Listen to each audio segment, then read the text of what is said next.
Hi everybody, I'm here with our programmers of CIG. Jason Spangler, our CTO, our lead, Tom Sawyer, Kyle Rockman, Jeff Uriarty, and Brendan Jackson. Hello. So, we are here to talk about the process to make Star Citizen happen. Jason, you look very concerned, and you shouldn't. So what happens, Jason? How do you get everybody else to make this happen? Well, we're starting with CryEngine, as you know, and that's a very big code base. So we are adapting it and adding things needed to it to work for a spaceflight game, and also as a large online game with a persistent universe. So we kind of, from the top down, we've looked at that, created a big list of tasks and systems that need done, created, adapted, and now we are working on the ones needed in the beginning for the Hangar app and for other features. And as we get to each one, before we start it, we break it down into much smaller, more detailed tasks, talk about the technical design and the limitations and budgets for the performance, and then we implement and create them by writing code and also reusing existing technology. All right, so it doesn't look like you're in the Bahamas, though. You're in Montreal, right?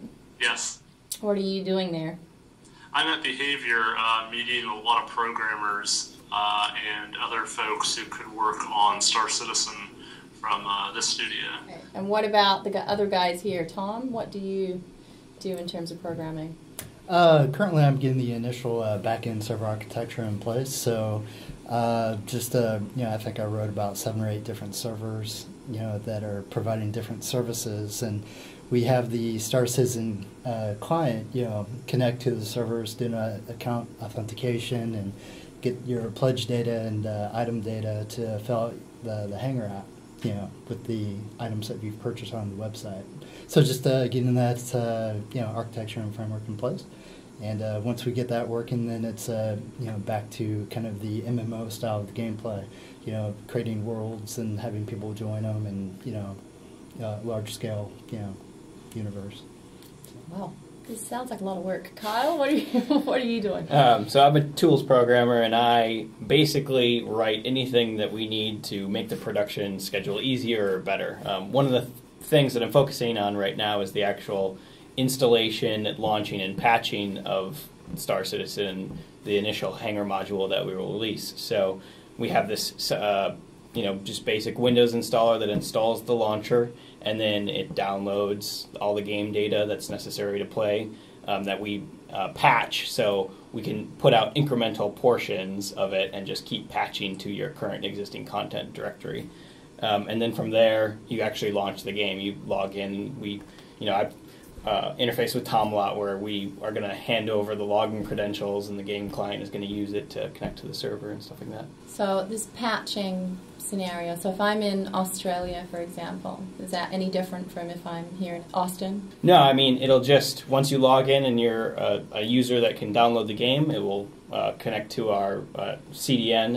It's a network that hosts all the data for the game and just downloads the stuff that's relative for the client, and then launches the game client, which ends up talking to the server stuff that Tom is writing. All right, and then Jeff, how do you come into the mix? I'm a gameplay programmer, so I develop the game systems, or I implement the game systems that the designers design.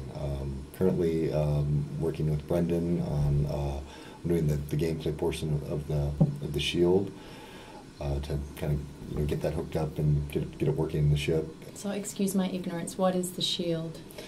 The shield's the shield on the ship, and it's kind of the first line of defense, like when you get hit. So you mean if like an enemy hits me, then it would first hit the shield, and the shield would eventually wear down, and then it would start hitting the components on the ship itself. Oh, so how strong are you going to make my shield? Strong as you want it. And Brendan, what do you do? I work on the visual effects for the game. So far I've been developing things like laser bolts, the shield, as Jeff mentioned, kind of just working through how a player understands he's attacking somebody else through the visuals and, sees the damage that hits him as it hits his shield. We get the initial kind of estimates and we work with those, and then once we've kind of got everything in the game working, the designers come along and the artists come along and refine everything we've done. Because, just because we set it up with the original estimates doesn't mean that it's fun still. So, Jason, does this sound right to you? You're looking slightly concerned again. Yes. One thing I would add is that we look at all the different types of specs that the designers want, and we create systems that have those specs. So then we give them some sample data with like a sample ship, and when they create new things, new ships, new items, they can then fill in the data with the values they want. But we still have to implement the systems that will use those specs and behave however the numbers state. So how difficult is that between ships? Do you have to program entirely from scratch again, or can you use functionality from what you had from, say, the Aurora LX? Do you have to do it all again for 300i? We definitely make it so we make a ship system so that the system would work for all the ships. And then sometimes we need to add specific things that might be specific for like a few ships or one ship for maybe how it's laid out or because it has something special about it. But we definitely try to make systems that will work for all ships. What are some of the good points that you see about using the CryEngine? Are you asking me? Oh, yeah.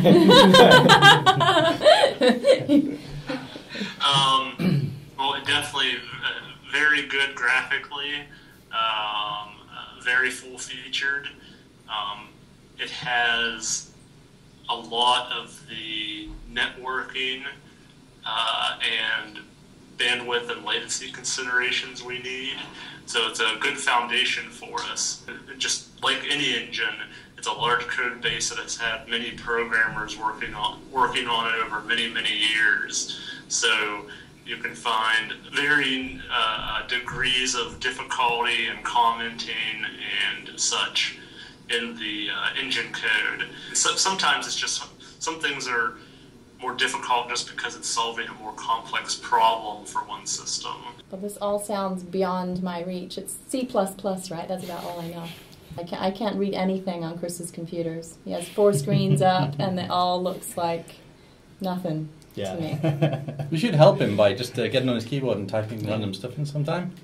Wonderful to find that one. Tell him you're optimizing his code. Why is this not building? Easter egg hunt. All right, Jason, we're going to let you off the hook now. Okay. This is our programming team, and now you have a sense of what they do on a daily basis.